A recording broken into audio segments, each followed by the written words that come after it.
Hi hello ನಮಸ್ತೆ ಎಲ್ಲರೂ ಹೇಗಿದ್ದೀರಾ?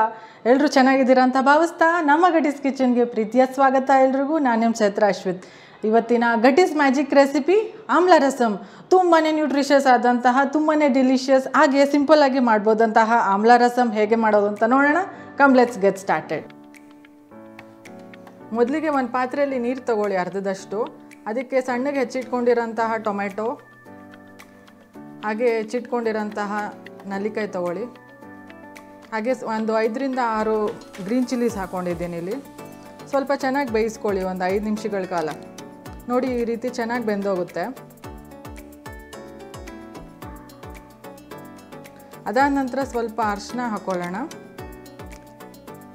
ಒಂದು ಮಿಕ್ಸ್ ಕೊಟ್ಕೊಳ್ಳಿ. ಹಾಗೆ ಇಲ್ಲಿ ನಾನು ಜಜ್ಜಿಟ್ಕೊಂಡಿರೋಂತಹ ಬೆಳ್ಳುಳ್ಳಿ, ಜೀರಿಗೆ ಹಾಗೆ ಮೆಣಸು ಹಾಕ್ಕೊಳ್ಳೋಣ.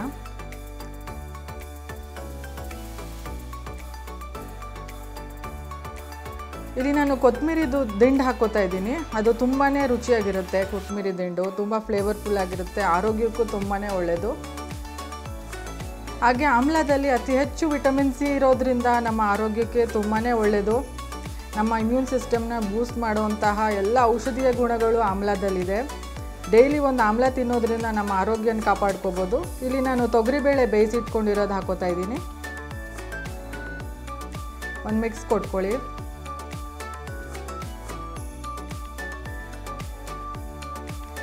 ನಿಮ್ಮ ಮನೇಲಿ ಯಾವ ರಸಮ್ ಪೌಡರ್ ಇರುತ್ತೋ ಅದನ್ನು ಯೂಸ್ ಮಾಡ್ಕೊಳ್ಳಿ. ಇಲ್ಲಿ 2 ಚಮಚದಷ್ಟು ರಸಮ್ ಪೌಡರ್ ಯೂಸ್ ಮಾಡ್ತಾಯಿದ್ದೀನಿ.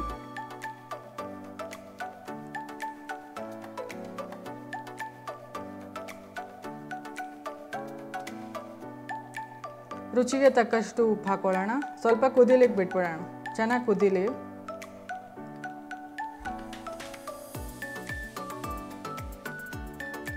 ಅದಾದ ನಂತರ ಲಾಸ್ಟಲ್ಲಿ ಕೊತ್ತಂಬರಿ ಸೊಪ್ಪು ಹಾಕೊಳ್ಳೋಣ.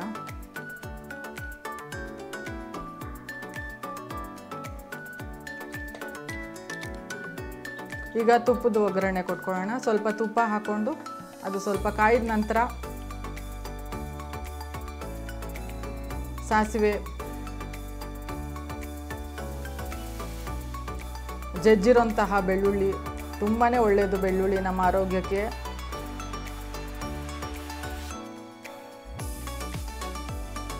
ಹಾಗೆ 1-2 ಒಣಮೆಣಸಿನ್ಕಾಯಿ,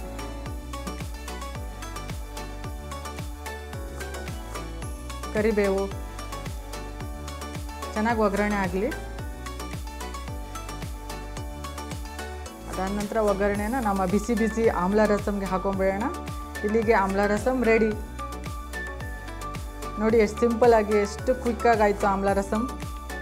ಬಿಸಿ ಬಿಸಿ ಅನ್ನದ ಜೊತೆ ಸ್ವಲ್ಪ ತುಪ್ಪ ಹಾಕ್ಕೊಂಡು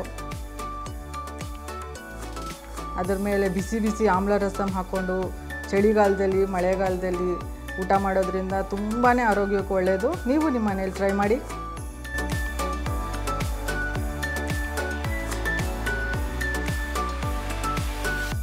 ತುಂಬಾ ಡಿಲಿಷಿಯಸ್ ಆಗಿದೆ ಈ ನಮ್ಮ ಆಮ್ಲ ರಸಮ್. ರುಚಿಯಾಗಿದೆ. ಮಳೆಗಾಲ ಚಳಿಗಾಲದಲ್ಲಿ ಮಾಡಿಸಿದಂತಹ ಈ ನಮ್ಮ ರಸಮ್ ರೆಸಿಪಿ ನೀವು ನಿಮ್ಮ ಮನೇಲಿ ಟ್ರೈ ಮಾಡ್ತೀರಾ ಅಂತ ಭಾವಿಸ್ತಾ, ನನ್ನ ರೆಸಿಪಿ ಲೈಕ್ ಆಗಿದ್ದಲ್ಲಿ ಲೈಕ್ ಮಾಡಿ, ಶೇರ್ ಮಾಡಿ, ಸಬ್ಸ್ಕ್ರೈಬ್ ಮಾಡಿ ಅಂತ ಕೇಳ್ಕೊತಾ ನಮ್ಮ ಚಾನಲ್ನ ಸಪೋರ್ಟ್ ಮಾಡಿ.